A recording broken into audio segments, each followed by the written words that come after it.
Thank you. That's very good, Dee. Okay, so just real quick, welcome to our 11:45 session that's supposed to end at 1:30. Let's see if we can beat that, right? Yeah. One? It ends at one?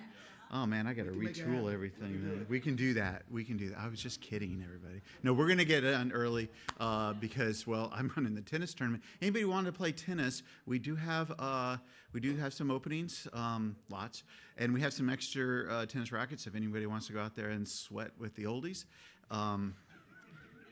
well, okay. And so here we are, and you made it. You halfway through the whole seminar. Everyone having a great time? Yeah, yeah, good. How many people are coming to this thing? I know we asked this before, but I just want to know how many people are at this summer seminar for the first time. Oh, wow, quite a few. Okay, good.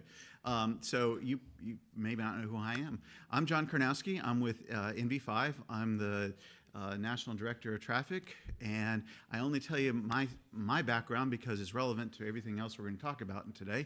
I've been in the industry for 37 years, which seems like a long time, but I started when I was 12, so, or actually I looked 12, but not too much longer after that.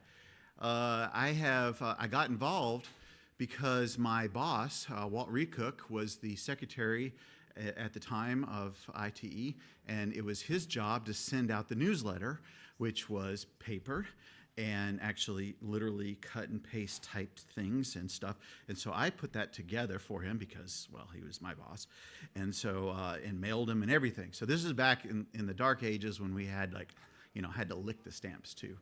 So, so it goes way back, and he got me involved, and then from then I kept just doing more and more and more stuff. I really wasn't even that much involved at the student chapter level, but I was involved here at the section. So, and then just kept doing different things. So, past president and that kind of stuff.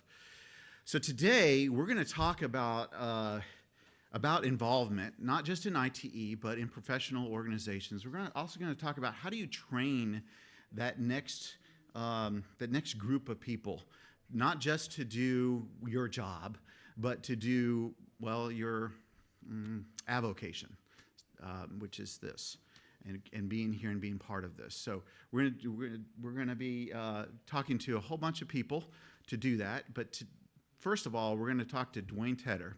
Well, he's going to talk about workforce development. And so Dwayne is a Georgia Tech grad. He is an ITE past president. He is the he is the Southeast, the traffic practice leader for the Southeast for Jacobs. Minus Florida, right. Apparently somebody else has that, and he doesn't want to overstep. I have known Dwayne for a very long time. I think you were vice president when I was president, right? Somewhere in there, yes. Yeah, so I made him do everything, so that was good. So you know how that is, right? Yes, the president just makes you do everything. So with that, we're going to hear from Dwayne Tedder, and then we're going to call our panel up. Dwayne.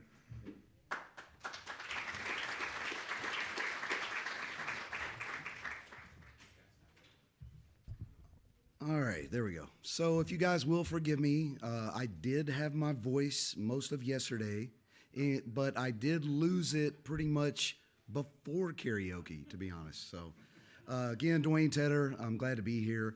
I get to speak a little bit about workforce development in our transportation field. So the question might be, why present on this topic? Maybe about a year or so ago, I was asked to be on part of our Southern District of ITE's Workforce Development Task Force, or subcommittee is actually what it is. So as part of that committee, we get together and talk about what our various states are doing to develop the workforce. And as I'm in those committee meetings, I'm trying to preach what Georgia especially is doing, I think very successfully, but also get to hear what other states are doing. So I just want to talk a little bit about that today, some of my background and what I've learned a little bit over the years.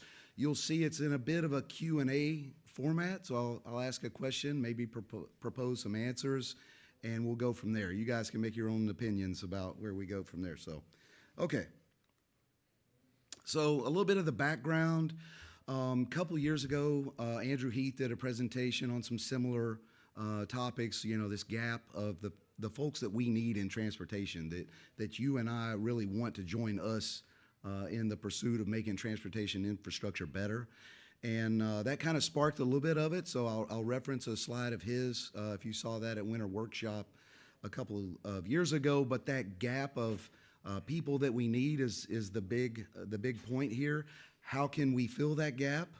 And then as we're thinking about those solutions, are there non-traditional or atypical paths to get to transportation engineering and planning and related professions in transportation? So that's a little bit of the outline if you're keeping notes.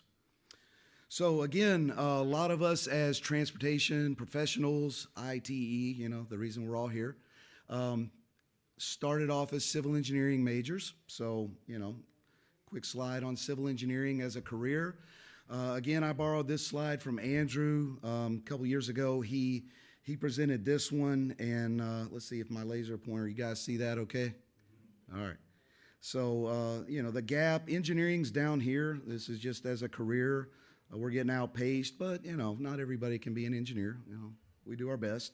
But the gap is there. The graphic on the right highlights that the gender gap that is still there in engineering, you know, and we work toward that or a balance. But as Andrew mentioned down below, a projected need of over 24,000, depends on the year, of civil engineers needed per year. So this is another popular graphic. You guys may have seen it in some other presentations from our friends at Boston Consulting Group, BCG. But they point out that delta of, you know, it'd be best if we had 33% more roles, more people to fill those roles. So you see some spikes in there where, you know, that supply and demand changed, if you remember in COVID. But we still are left with this sizable gap, sizable. So I think it begs the question, what are we doing to attract the best and brightest? You know, not just everybody can be the transportation engineer. We want the best. So what are we doing to get there? That's kind of the Q&A here. So at the Southern District Committee, I get to report on some of the activities, such as our STEAM camp just happened a week or two ago. Very successful.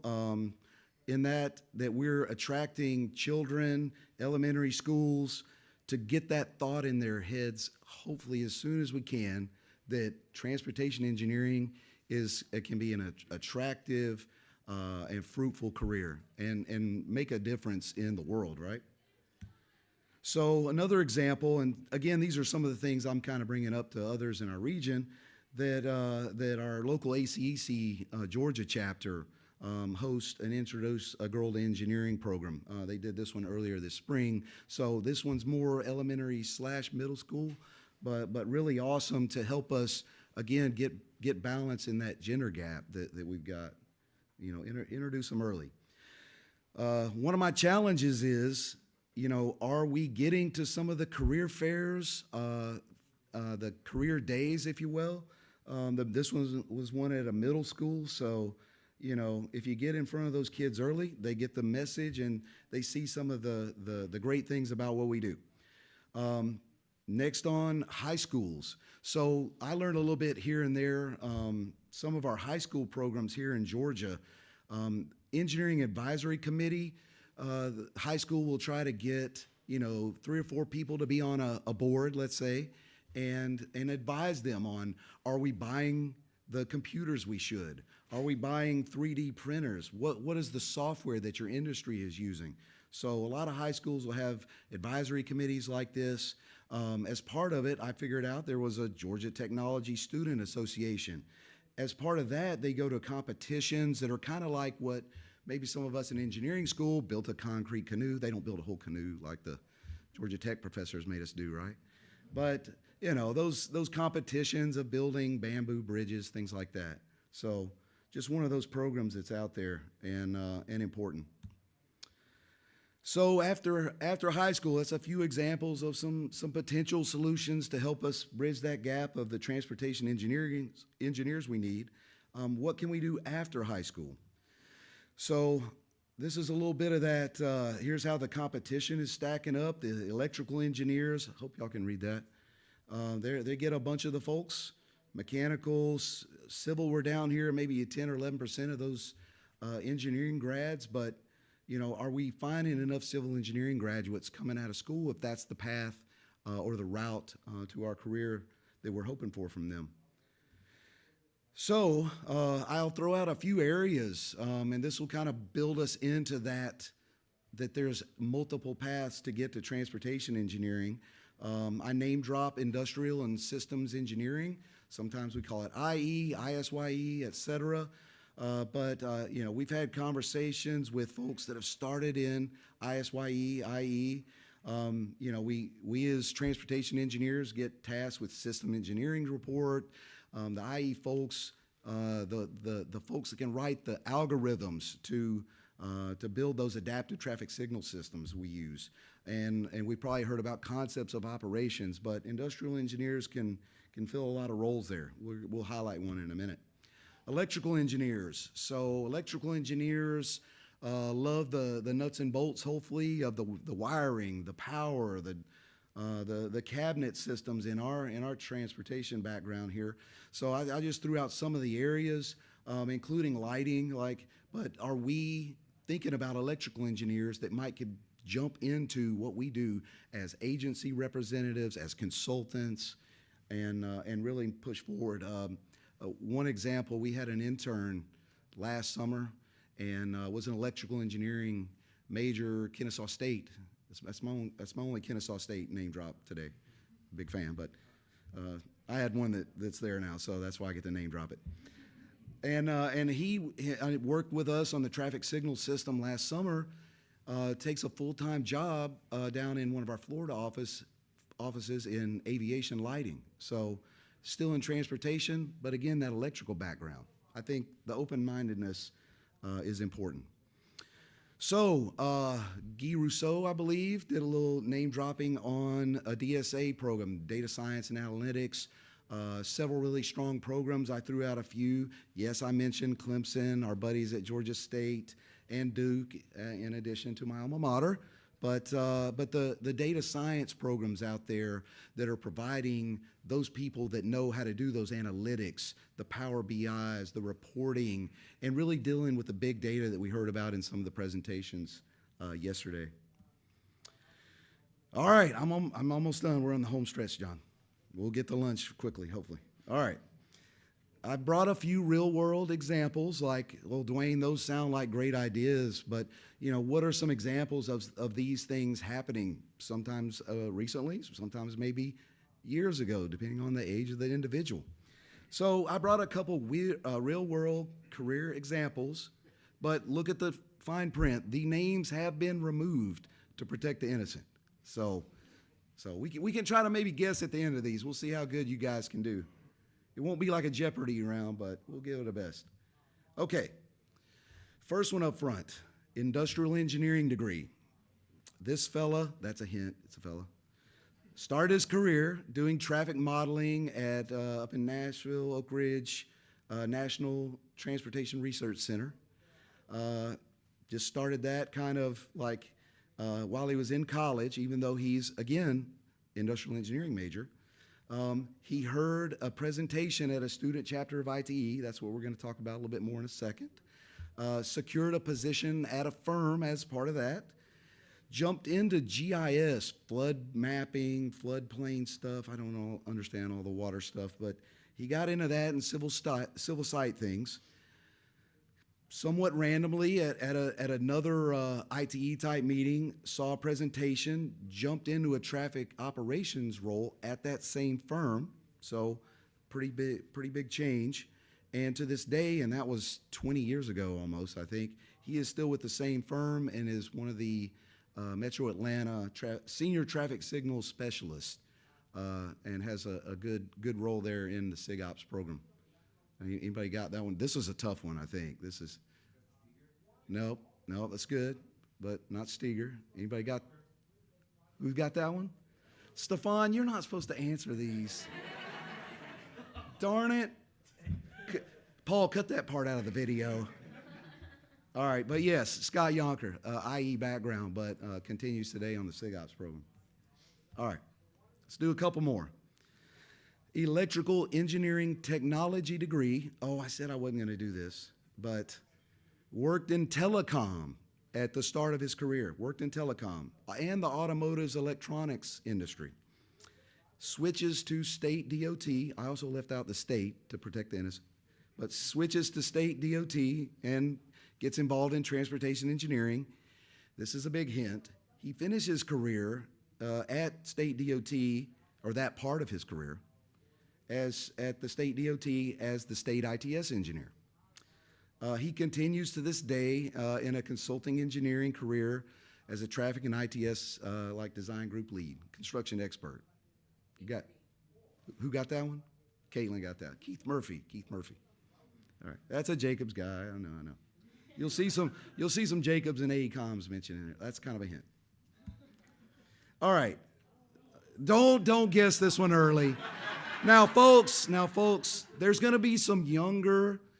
No offense to any of us older folks, but there's going to be some younger ones that may not guess this one right up front, right? So, all right, let's give it a shot. I know. We're getting there, Scott. We're getting there. Some of you may not know all the details, so bear with me. Worked in the railroad industry. Worked in the commercial airline industry.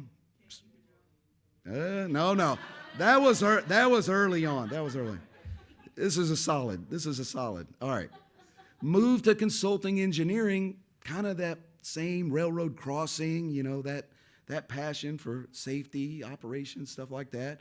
And then he or she expands to traffic engineering, served as a city traffic engineer for, I think, about 10 years, 10 somewhere in there.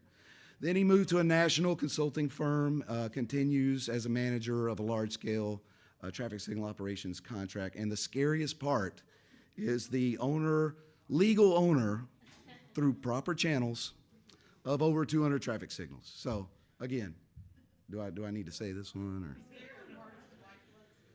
Yeah. The fun part, you know, is, again, like Bachelor of Arts degree in geography. I didn't name drop the university that he went to either, but it starts with G and it's where we're standing in the state, so you got it. All right, I think this is the last one. This one, this may be a little tough.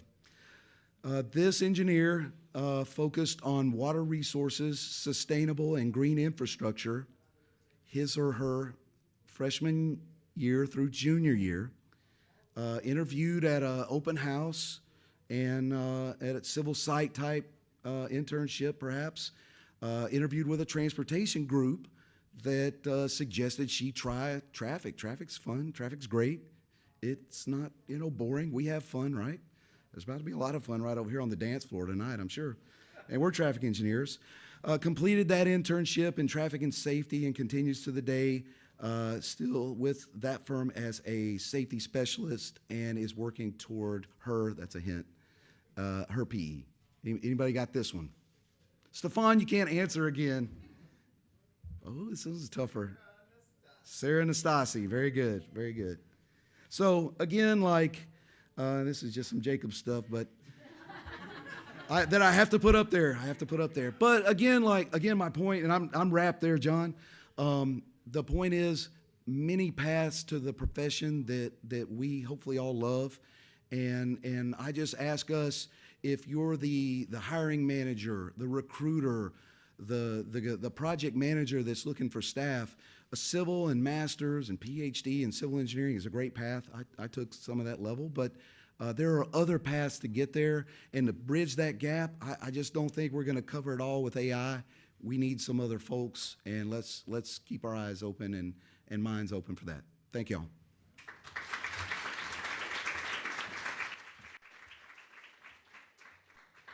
We'll get to asking Wayne some questions in a second.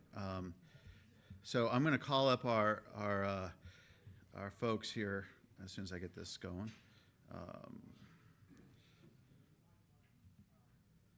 And they seated themselves in reverse order, so now I gotta redo this. Okay.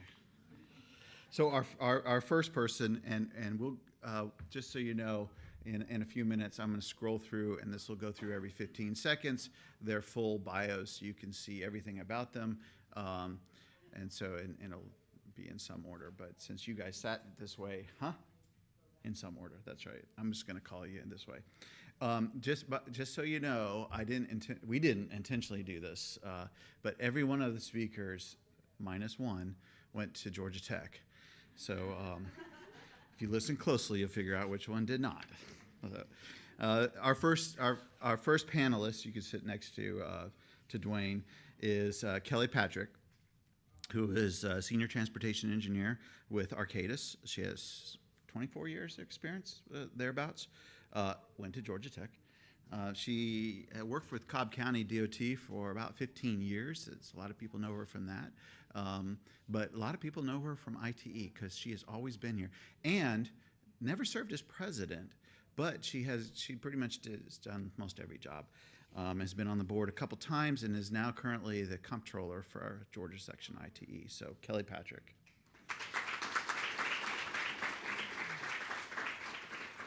Next panelist is Bing Zhang. Bing, Bing, honestly, I remember your first time that you came to ITE. Someone stuck you in charge of registration for a luncheon, and you didn't know anybody, but you wouldn't have known it because she was just as carefree and just like, oh yeah, we love you, love to have you here. It's like your first time here, but okay. But Bing she just jumped right in from the very beginning. She is traffic engineering associate with Kimley Horn. Been over 10 years since that day. Wow. She is our current Georgia ITE vice president. She has done all the jobs except for president so far, and she is.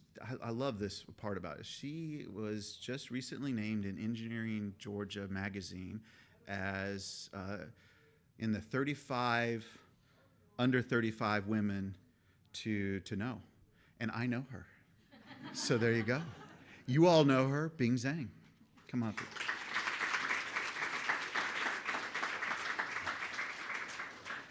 Chris Gallion is a traffic operations and ITS team leader for HNTB. He's got over 8 years of experience, and did not go to Georgia Tech. He is a very proud LSU Tiger and Kennesaw State Masters, right? Yeah, that's right. And he is going to be the young members chair next year, right? Oh, you and George together, good. All right, so we're expecting really fun things out of you guys. Can I come? Okay. So actually, somehow I missed Caitlin and all that. Is he? Yeah, there you go. So Chris, come on up. Chris Gallion.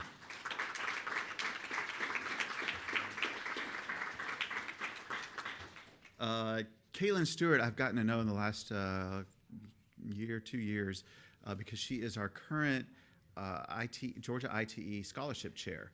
A very important position. You will see a lot of her, you have today as she's doing the silent auction and the auction tonight, and really appreciate the enthusiasm that she brings to the committee. I've been on the committee for many years, and when I don't do anything, I count on the chair to do everything, so that's a good job.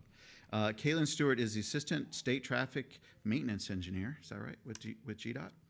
5 years of experience, Georgia Tech grad, go Jackets. And is it true, were you engineer of the future? You were the engineer of the future. So, our engineer of the future, ladies and gentlemen, Caitlin Stewart. And last, not least, George Curtis, who is a signal engineer with Gwinnett County DOT, 3+ years of experience, Georgia Tech grad. And what I've noticed about George is that, if y'all know George, anybody here know? George, stand up. Y'all know George? Yeah. Okay. So you can come up here. So George, I keep seeing him in different things. I mean, he just jumped in from the very beginning. First time I think I met you was at ITS Georgia, and so you're involved in multiple organizations. Really appreciate how he's getting involved in everything. Perfect person to be on this panel. George Curtis, everybody.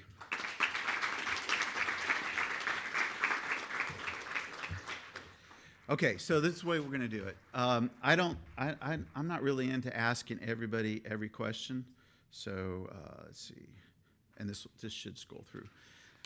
So I'm going to pick on you. Y'all don't mind, do you?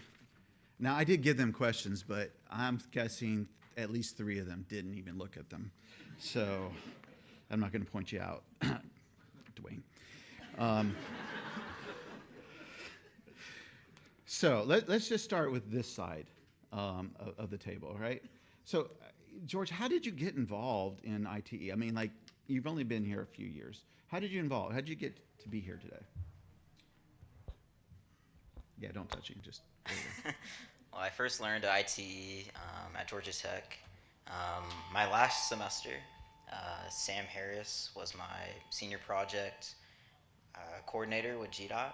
I'm so very lucky to get to know him at a young age, and he just mentioned it one day. I was like, oh, cool, I'll check it out. I didn't check it out until I started full-time, but I'm so glad I did. And I was really encouraged by Holly Painter as well to join a bunch of organizations. It's just been so fulfilling. So Great.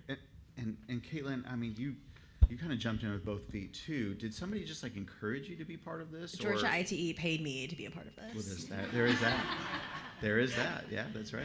Well, we could talk about that. Well, actually, why don't you mention that? Because not everybody really knows what the Engineer of the Future is and how that works. So Dr. Hunter, which I think he presented earlier, he's He's here. around here someplace. I saw him. Oh, he's presenting next door. Oh, wow. He was my master's advisor. So I sat down in his office when I first started grad school and said I was like maybe interested in the public sector. I didn't know what that meant as a college student, like private, public. You like have a general idea, but you don't know really what that means. But he heard that and said, I know what you should do. You should get some free money from Georgia ITE. So he connected me with Sam Harris, who was before me, the previous engineer of the future. Also, what a name, you are the traffic engineer of the future. And we haven't done it since, so I guess I'm still the traffic engineer of the future. But it's $15,000 that goes towards your grad school. And I was able to get my master's degree, and you also have a guaranteed job at GDOT after you retire, or after you graduate. Retirement, ooh. Maybe both. Yeah. And yeah, it's an awesome program because you get money and you also have a guaranteed job, and that's like the ideal scenario for any college student who doesn't know what they're going to do when they graduate. So that's really how I got started in ITE, and then Rahul Paswala was on the Traffic Bowl team and was recruiting members, so I joined Traffic Bowl and was starting to get involved at the Georgia Tech student chapter level. And did you win?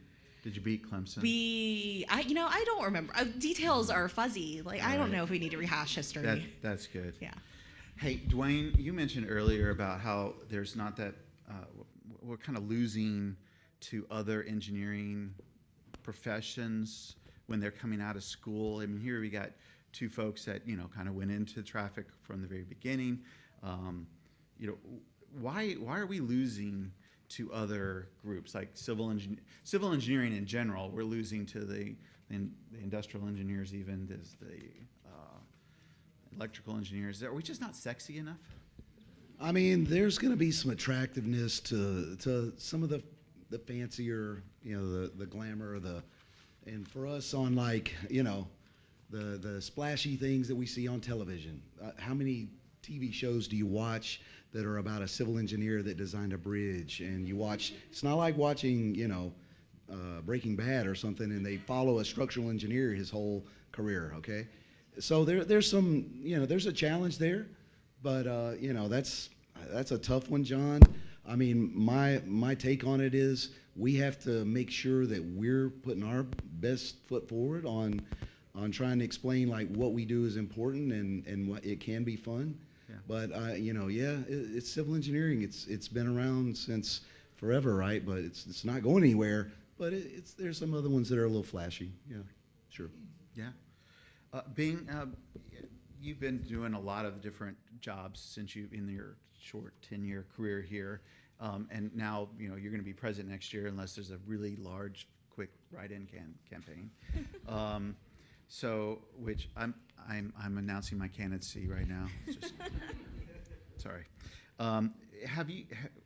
Has the work that you've gotten here in IT, your work in professional organizations, has it met your expectations, or what have you gotten, or have you gotten what you wanted out of it? Yeah, that's a great question. So first of all, my first ITE meeting was on my third day of work. Sean Coleman was basically like, hey, we're going to this lunch meeting, like you can come and then you can also volunteer at the front desk. And I think that there were sort of two components to what I was looking for in a professional organization. One was just getting to know people. Like, I'm not super great with names, and I feel like through my experience at ITE, especially on the registration committee where you have to hand everybody their name tags, I infinitely improved my skills at that. And then I think the other thing that I was really looking forward to was just hearing about all the different projects we're doing in the industries. For those of you guys who didn't know, when I first started, I processed our top travel times for about 12 months of my career. And that was the only thing that I thought we did. So all the other exposure I feel like I got was from IT about other projects, which is really exciting. So I do think that it sort of met my expectations in both of those. So you're saying that being part of the organization broadened your knowledge of what we actually do as an organization. Yeah, absolutely. That's very interesting. Chris, similar to you, what has been the biggest benefit to you professionally by being involved in volunteering, and not just in this one, because you're involved in a couple of different organizations. How's that benefited you professionally? It's benefited me significantly. I do have to take a walk down memory lane though for a second. So I got involved with ITE on accident. So in 2022, I had a coworker who was scheduled to come to summer seminar, but she got sick, and she asked me to fill in. Wow. And I was kind of reluctant because I had just got back from an ACEC conference, so I was like socially tapped out. And so she was like, no, you should really go. So I was like, okay. Never really heard of ITE before that. But my initial career path, I was working in aviation, then I worked in stormwater, and then I kind of fell into traffic. So right around that same time is when she was like, you should really go. And so that was my entry point to ITE. And from there, I just kind of hit the ground running. It's had significant impacts on my career. At that same conference, I actually got recruited by HNTB, consequently. And I've been working there ever since. And I think the takeaway I have is you develop genuine connections.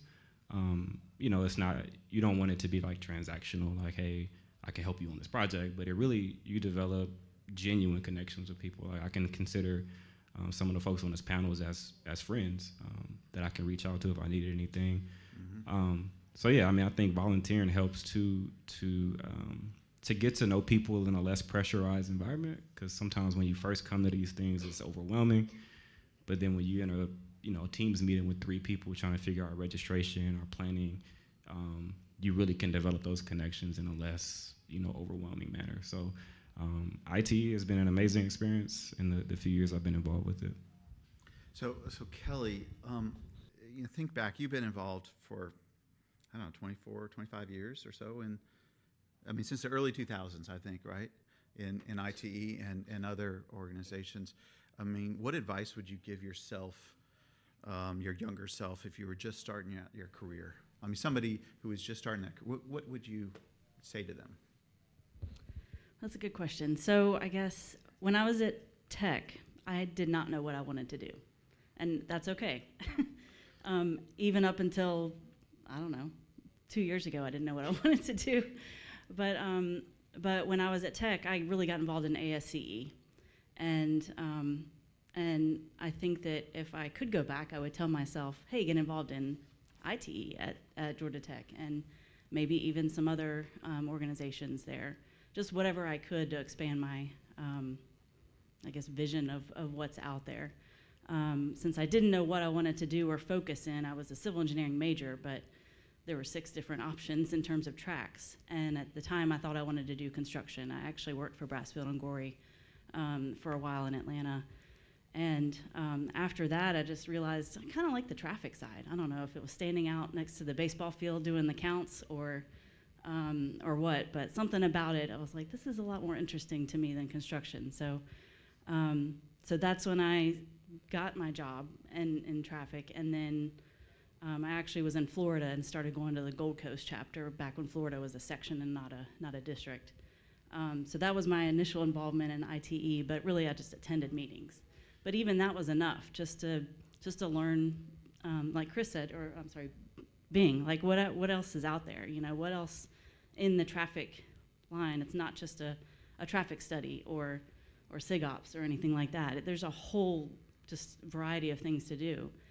So for somebody that didn't know what I wanted to do, it was a great way to just continually open my eyes to all of the potential and opportunities that are out there, and all the projects and ways that I could steer my career into different ways. That seems like a common theme. That any of you all out there, just one, can comment on the same thing? I mean, did you find that involvement in professional organizations kind of broaden your knowledge base? Is just the horizon of what you could do? Anybody have a comment about that? Robinson?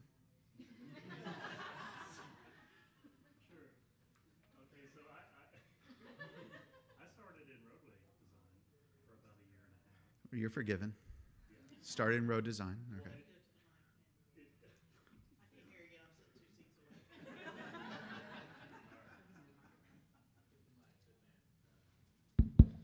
Yeah. Okay, so yeah, I think it really does, even within traffic or civil, there's so many different areas to get specialized in. And to Kelly's point, I mean, it's not easy to see that far into each one while you're in school or choosing where you're gonna go to work or things like that. I definitely made a change early in my career and kind of settled in. And I think, you know, I wasn't as involved early on, but definitely see now how that can really open your eyes. You know, you can see what's out there, and just the types of projects we work on. You know, I think these are really good ways to see that. So. Okay, good, thank you. I told him I was going to call him on him. He just didn't know when.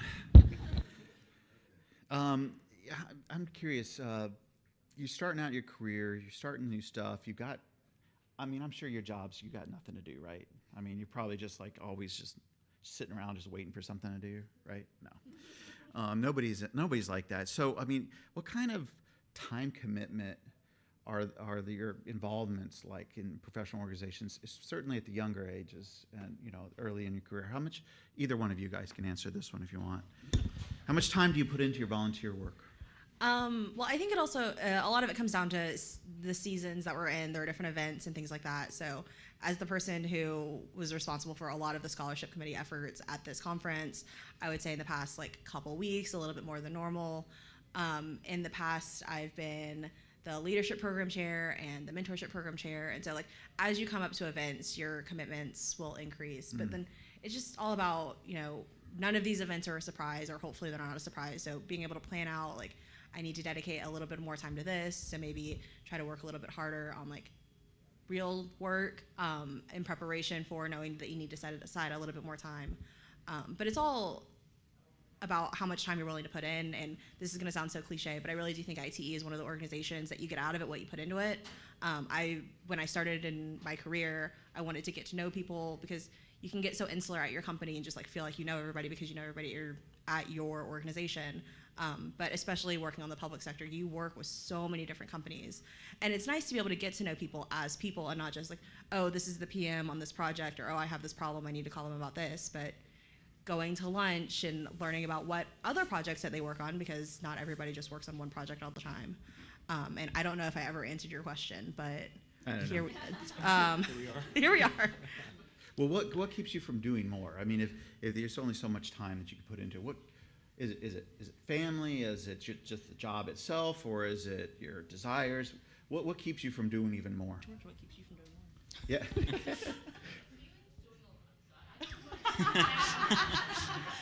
Yeah. Yeah, Christy is taking notes, by the way. So, anyway, and being too, she's got a whole list of positions she's got to fill next year. I think everyone on this panel does a lot and commits a lot of time. I guess something that prevents people from doing more is just their outside life. That always plays a part. I know for some of the events that we plan, it's kind of a struggle to get people to the events because, you don't want to dedicate free time sometimes. But for me personally, my personal motto is having the most fun and getting the most done.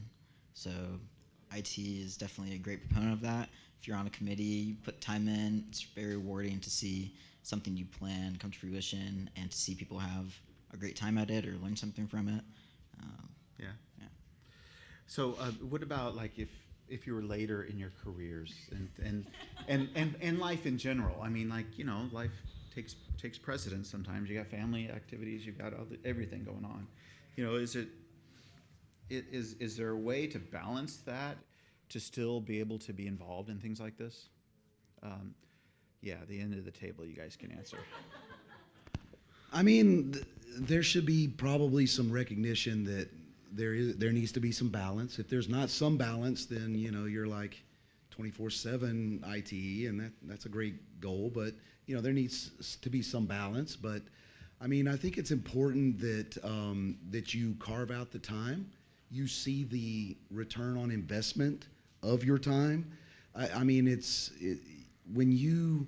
really hard to measure, because good luck counting up the number of relationships you've started, the number of long-term friendships, families that have been friends for 2-3 decades or more. I mean, it's there. You want to provide enough time in an organization that gives back like that, and so don't wear yourself out in it, but you got to strike a balance and find those niches of time where you can give back to your organization that's hopefully done a lot for you. So Okay, hold on to that mic a second. Okay, so Oh, boy. you're one of the old guys. And, I'm on this end of the table. That means I'm the oldest in the group. That's how it went. Okay. Yeah, well, I'm actually older than all of them, so there you go. There has been a trend over the years of people who have been involved. They've gone through the ranks. They've done all the jobs. I mean, let's be honest. I mean, it's like a 6-year commitment to be on the board, right? So Sure. you have technical committee chair of the summer seminar. You have summer seminar chair. This is kind of generally how it's gone. And then you have secretary treasurer, vice president, which has got to be the hardest job, by the way, the vice president. President, which, Christy's really making it like she's doing a whole lot more than anybody else ever did. And then vice president. I mean past president, which is, you still got to do stuff. So like 6 years, that's a long time. And what happens a lot of times is people, they finish and they go like, I'm done. I have finished. And there are people in this room who don't fit that category. And then there are people who are not in this room because they fit that category. How do we get those people who have that experience, like Robinson, or anybody else in this room, who've been there, done that, and we need their experience. How do we get them to stay involved? You need to start by asking. So I think we as an organization, at times you're like a board rotation, like you've said, and a lot of us have been through that whole, length of 6-7 years, and then you're kind of worn out at a little bit at the end of that. You may need a little time off, year or two. Some folks, longer. Some jump right back in it. But I think what I've seen happen is if typically the younger, members, as they are looking, what did we do before, trying to answer questions of how should we do this, they need to at times ask folks that have been there to come help. Like this organization asked me to get back involved in the board a couple of years ago and serve on the past president's committee. I think Scott Muller's on there now. And somebody asked me to do that, so I'm okay being on the sidelines. But I guess they wanted to know, like, what did we used to do for this and that, update the policies. But I think we as an organization need to ask sometimes, hey, we hadn't seen you a bit. We could really get a lot of value from what you could bring to the table, because you've been through this. You've run the summer seminar. You've dealt with the scrambled eggs that ran out or the burgers that weren't enough. Like, you've been through those obstacles, and that can be helpful knowing what happened. So I think we have to ask them. Yeah, by the way, the eggs were terrible. Just saying. That's John's words, not mine, on the video. No, somebody tell the king and prince they're terrible. So let's flip the script for just a second, okay? Let's get Bing and Chris. One of the two of you can talk. What advice would you give to managers, your managers or your managers' managers, to impart upon them the need for the younger folks to be involved in those organizations? And maybe your organization is perfectly fine with it anyway. I mean, like Kimley Horn, for example. I think they just kind of make you be in part of something, like Sean did, right? But I mean, how do you get those managers to buy into the fact that this is an important place for you to be for your career? I'll start. Okay. I think that, I do feel really lucky at Kimley Horn that everyone's always encouraged to do professional organizations. It's something that's very strongly recommended, encouraged, and or voluntold, as I was early on in my career. But I think that the way to think about professional organizations is really like a long-term investment. You know, like nobody is coming to summer seminar for the first time. I mean, maybe somebody is. I don't want to say nobody is coming to a summer seminar for the first time, talking to a client, and then like immediately getting a new project, right? Or like no one's coming, talking to somebody, and immediately being best friends with them.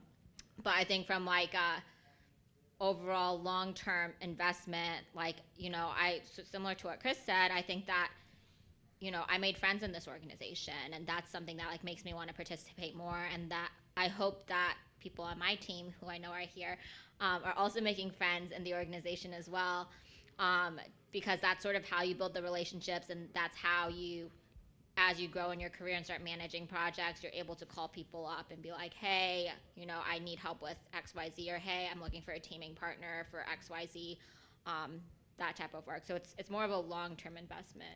Well, and you've stayed with Kimley Horn this whole time, so from the beginning. So you've been involved in all these organizations, very involved here, and somehow stayed with the company. Because I've heard of managers saying, oh, I don't want my people to be part of that because they're just going to get poached by somebody else. You know who I'm talking about. Yeah. But that didn't happen with you. So, I mean, is that just an unfounded worry, or could that happen? I don't think it's an unfounded worry. If you're asking if I could personally be poached right now, the answer is probably no. I didn't say that. But Bing's not looking for a job. Yeah, I am not looking for a job. But I do think that it obviously is a concern, but I think from my perspective, if you're like, I don't want you to do something because I'm afraid, then it's probably not the right attitude to have as a manager, because your younger staff are not going to want to stay with you if they think that you're preventing them from growing their career the way that they want to. Chris, you got anything to add to that? Yeah, I was gonna say the same thing. If they can't go anywhere, I mean that might end up being the reason they decide to go to a different firm. But yeah, I mean, to your initial question, or actually, can you restate the question? I don't know. Can Anybody else listening? No. Is anybody listening out there? Oh, Yeah, how the do you? managers. So no, I wanted to shout out Lauren, who actually was just standing up, but she literally pushed me to go to ITE and ITS events when I started at HNTB. So that was the way. So I think, simply put, if you're a manager, let your staff go to these things, because, like being said, it's literally a long-term investment. I think people, they work for people, not for companies. So they contract with people, you know, more so than just a company. I think HNTB does amazing technical work, but I think the relationships that we try to build is what makes, you know, all companies special. So I think even it helps develop ladder relationships. You know, Caitlin might be the commissioner one day, you know, so I can. Yeah, that's right. Exactly. right. So, you know, I'm developing this relationship with her. She's a commissioner, maybe I'm a director or something, and I can just text her. So, you know what I mean? Like it creates those bonds, and not that I'm, you know, developing a connection for that, but it develops those bonds really early, that as you level up in your career, so are your friends. And so whether it's a teaming opportunity or even if it does materialize to actual work, you really start to develop that early in your career. I think that's the difference in our generations right there, using level up in our career. I like that. That's good. Hey, so let's stop for just a second. I stopped my questions. I'm just going to see, do you all have anything, burning question you want for our panelists? I mean, you've got people from different stages here. Anything that you want to hear from? Yeah, go ahead. I'm Davina Williams from GDOT. Yes, ma'am. Traffic Ops. And I do a lot of outreach for in different, I guess, arenas. One of the ones are like just to get ITE more recognized and out in the public, and just like Dwayne said, trying to pull in a lot of our potential young engineers. I do a lot of outreach with high schools, middle schools, elementary, and also the National Science Foundation.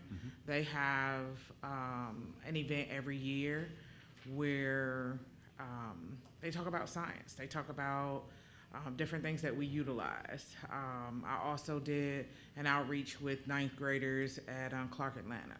So one of the things, when I first did it, I was in roadway for 11 years. Okay. You're forgiven. And then I went into traffic operations. So getting into traffic, one of the things that I did with the group at Clark was utilize their driver's license booklet. So it helped them understand what we're doing in the community. So a lot of times with our young people, if they don't see it, if they can't touch it, if it's not tangible, they don't see it. So maybe ITE can get more involved in like the National Science Foundation and, come out there and participate. And then people will start looking for you all every year to come out and go to your booth and participate. Bing, I think you have a chair for next year right there. Great. Hey. We'll definitely connect. That's awesome. Yeah, good. And we do need more of that. There are opportunities throughout the year to be involved in the school system. Sometimes you'll see it in the ITE emails. Other times you'll just find some random opportunities through the school systems that you are already involved in. Take advantage of those opportunities. Sam started the STEAM camp last year and did it again this year. I got to participate. Josh did. We had Robinson's daughter there. Christy was part of it too. We had Christy's son there too, and actually Josh's son was part of one of the groups too. It was really cool to see how them getting involved and getting excited about different engineering, even at a young age, like 6 years old, 7 years old. So there's lots of opportunities for that. Have you guys ever participated in any of those things? Yeah, Kelly? Oh, you did the STEAM camp last year. Okay. Yeah, that was, I am not great with kids. Like, I can't connect. I don't know what it is. I don't have any, so maybe that's part of it. But last year was interesting because it was like something that I'm passionate about, traffic, and then I get to like play with these little models. Now I was with the elementary kids. Maybe it was different with like middle school or the high school age, but I happened to be with the elementary age kids, and all they want to do really is play, but we got to play in a way that showed them what traffic engineering is and get them excited about it. So that was kind of cool. Yeah, I agree. Definitely look for those ways to volunteer. I stepped out of my comfort zone and spent a day with children, so you can too, and it's really not that bad. But definitely look for those ways to get involved, even if it's not something you would normally get involved with. That's a ringing endorsement. It really wasn't that bad. That's good. Hey, I'm just curious, George. I'm gonna get back to you. I'm gonna pick on you for a second. You dabbled here and there and do things. What's next for you, in terms of professional involvement, whether ITE or something else? What do you want to accomplish? Do you want to be president someday? Because it only takes like 10 or 11 years. I don't have like a set goal. I just like to help people and play a part and stuff. And like I said, it's fun to see what you plan become fruition, and see people have fun at an event you helped out in or something. So yeah, no set goals. I am involved in IT, ITS, and ASE. Hopefully, no more. But I'll never say no, even though people tell me to. So if you need help with something, ask me, and I probably won't say no. So. There you go. That's what a committee chair's dream, right there. Great. What about you, Caitlin? I mean, you're doing the scholarship chair now, which I hope you stay even if you're doing other things, you stay that for a while, because we need consistency and stuff. She's doing an awesome job, by the way, of that. What's next? What do you want to do? Funny you mentioned that. I am running to be vice president of a different organization. Really? Yeah. I'm currently on the board with Kelly for ITS Georgia, and next year I'm running for vice president. Okay. The fun fact about ITS Georgia is they are 2-year terms, so it is an even longer commitment to work up the chain there. But yeah, that's the president. They're next. member companies. Yes. So the votes are from the members, companies, right? Yes. Okay, so I'm a member company. I'm Oh, a would you like to vote for me? I would really I don't know appreciate your support. Who are you running against? I don't know. I think I'm running unopposed. Oh, okay, yeah. Then I'll vote for you. Yeah, that's Thank good. you. That's good. Okay. So another pause. Anybody have any other questions for them? Yeah. So Dwayne, you talked about some of the different engineering disciplines, and what strikes me as being different with civil engineering is the public aspect. Even if you're on the private side, inevitably you're working on public projects. So in what way does that service-minded engineer come into play, in your opinion, with workforce development and attracting new engineers to the civil engineering? Great question. Good Did job. you guys hear that question? Okay. You want me to repeat it? No, I heard him, I think. I am 50 this year, but Okay. I did hear him. I'll do my best, Drew. It's, as you're, our type of engineering, we serve the public most of the time, right? We're building public infrastructure. I mean, as we're looking for folks to come into our industry, it's the folks that are, wanting to do the best for the overall good, because we build roads and bridges and we try to move traffic, and that's everybody. We're not, typically as civil engineers, we're not designing the next iPhone. That's part of that flashy part I mentioned earlier. A lot of people want to design iPhones.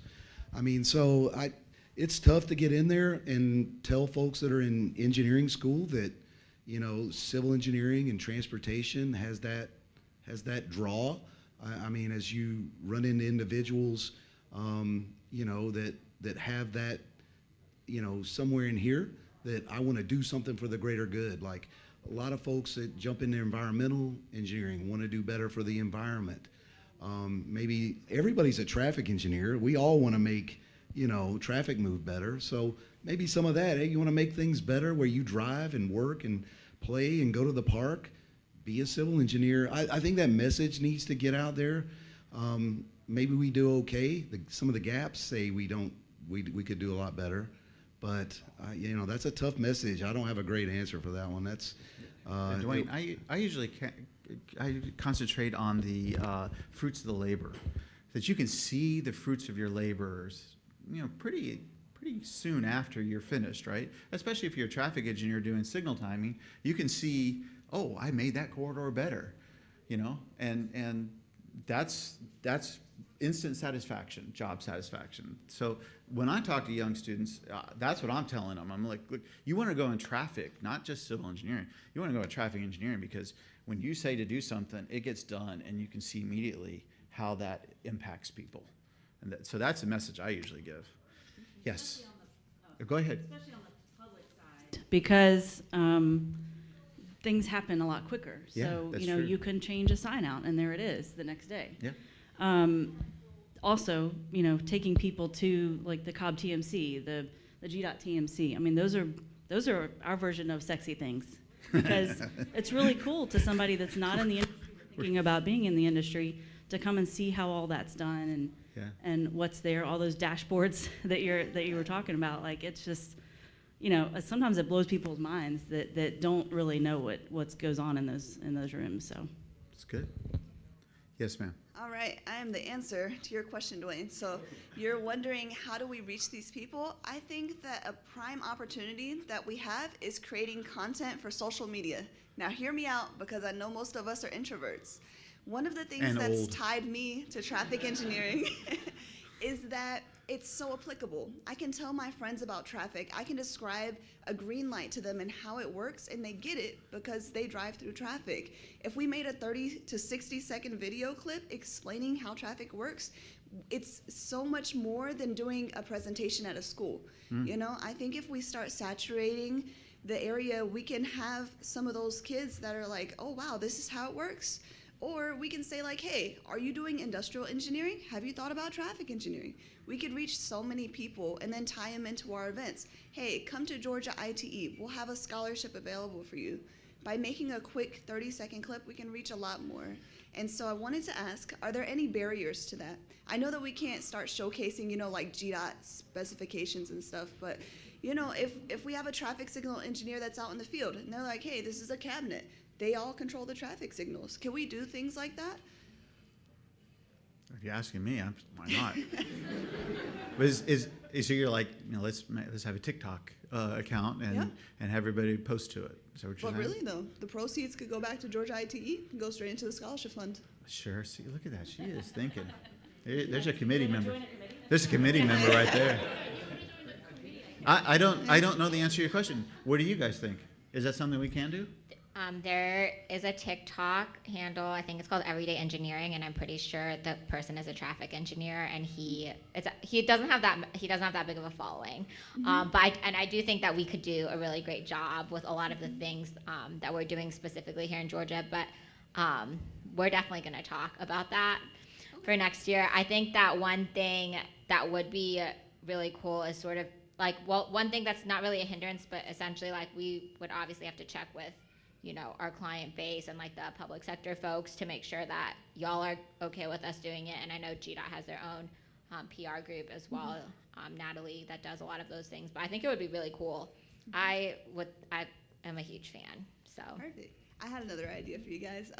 So this could potentially be Georgia ITS and ITE combining together to have like a building workshop competition where you make a hands-on activity, a traffic engineering hands-on activity for kids. And then, you know, you can bring in the kids to try it out, but we make it, we construct it. And I want to be on Dee's team, so, you know. You want to be on T's team? Yeah. Because he's going to bring all the traffic signals? Yeah. Oh, for sure. Yeah, So, for I don't sure. know. I think it could be something fun, you know. We had the Legos out there. We could build Yeah. something, you know, have a realistic overview and just like make it into a competition. And I think that that's also another way that we can make an impact to kids. You know, maybe I know you guys have kids in here, have them test run it, you know, or just take it to a school and say, hey, Georgia STEAM Camp, make it a little bit bigger. These were created by engineers for our future engineers. Love it. Love it. So you future leaders, those coming up, is this something you're going to take on? Maybe?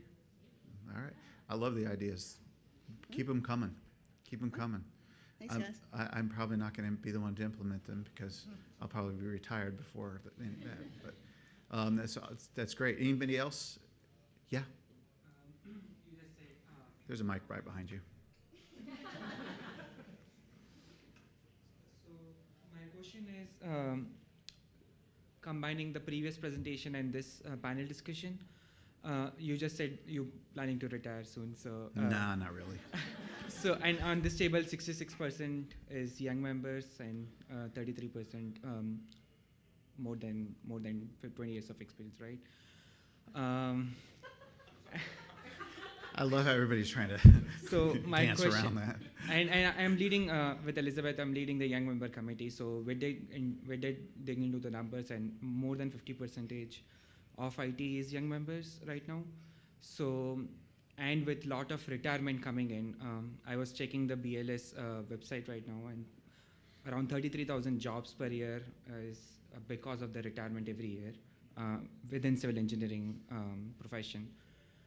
What can professional organization do to, and young people who are retiring has a lot of wealth of experience, right?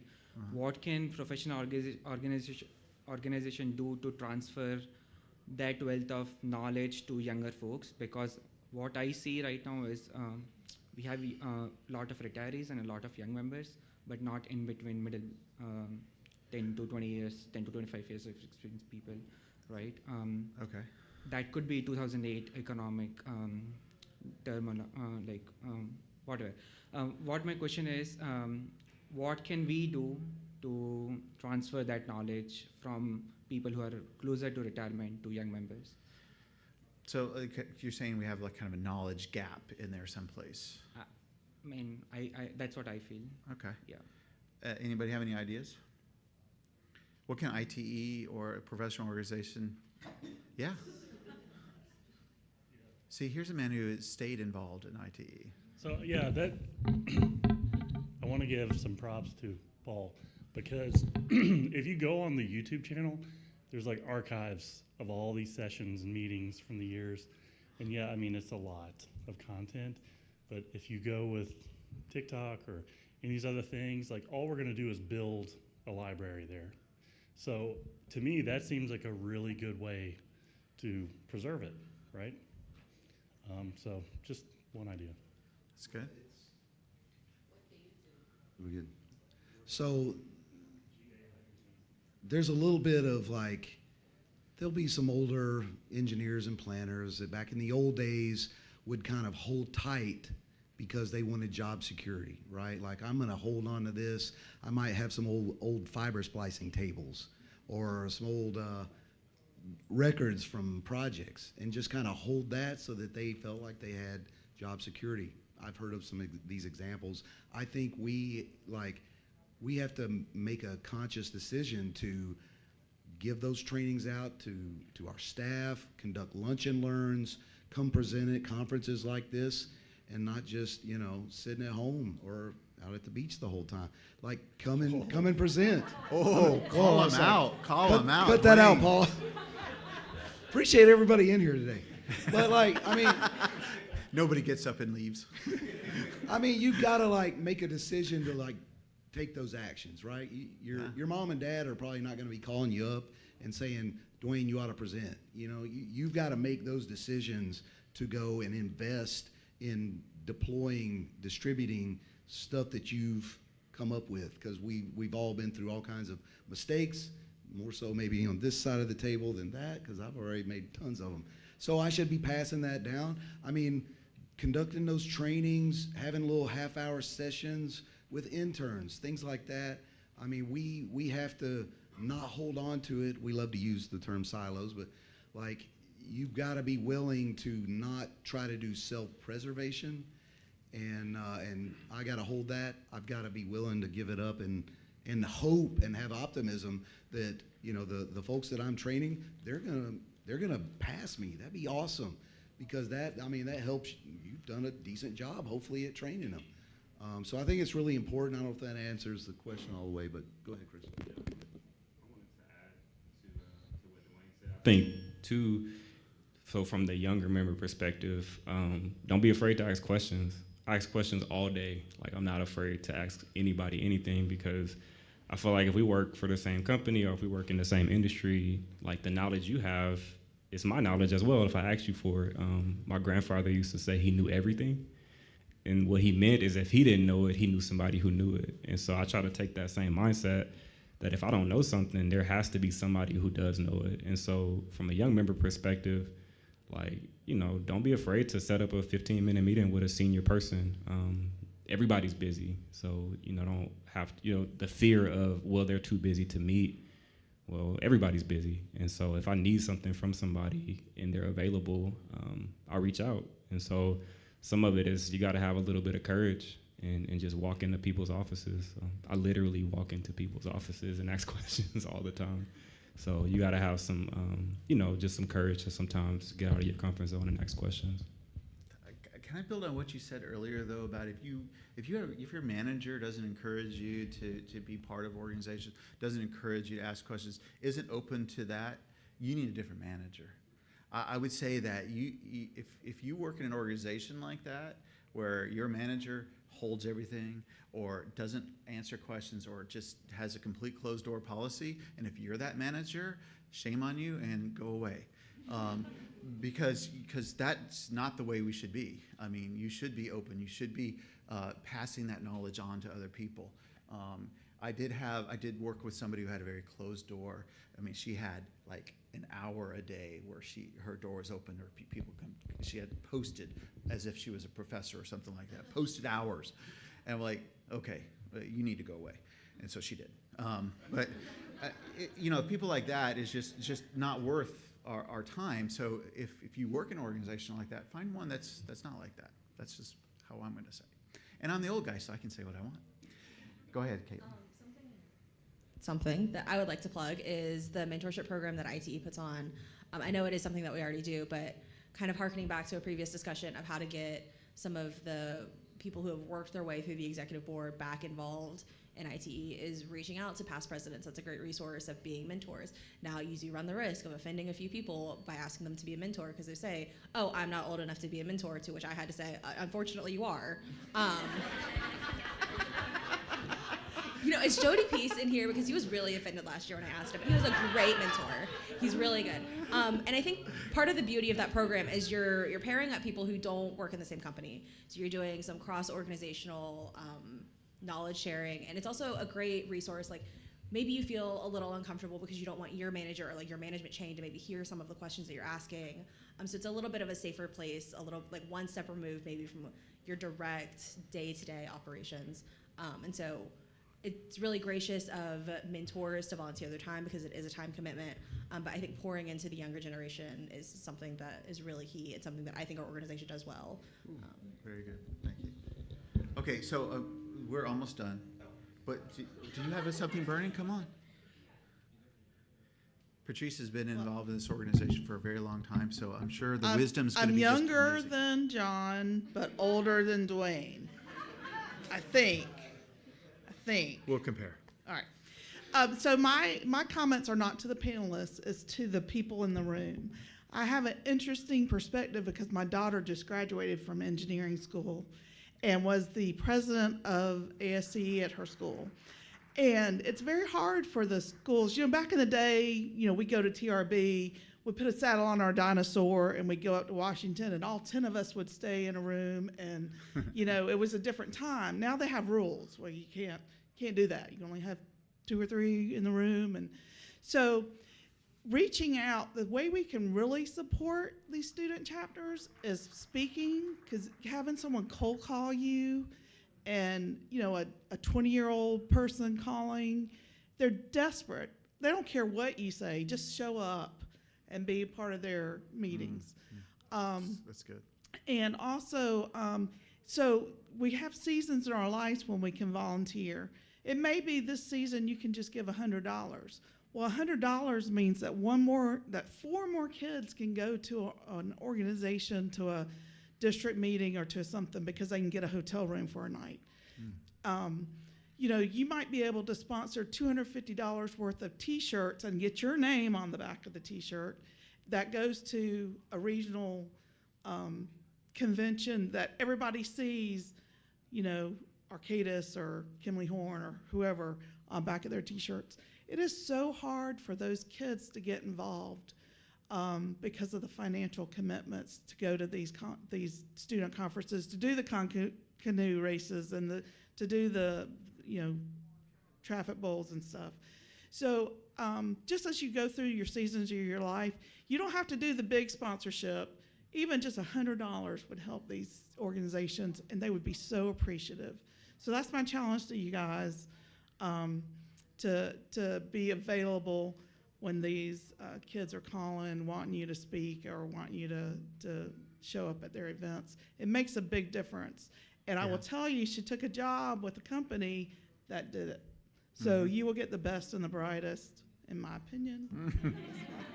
Well, she grew up coming here, so we know that she's the best and the brightest. But, you build a relationship with them, you get a foot in come hiring time, so it's a win-win. It's good. My advice. Well, I don't think there's more we can add to that. So, Patrice, thank you so much. We are in the way of lunch, so I wanted to thank all of our panelists right here. You all go ahead and thank them too.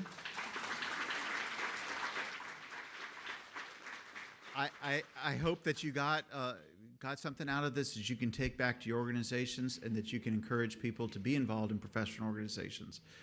From this point forward, we have PDH certificates. I think they're in the back. Any that you have missed for the days, they are at the registration table, so you can go and pick those up. And those who want to come play tennis with me,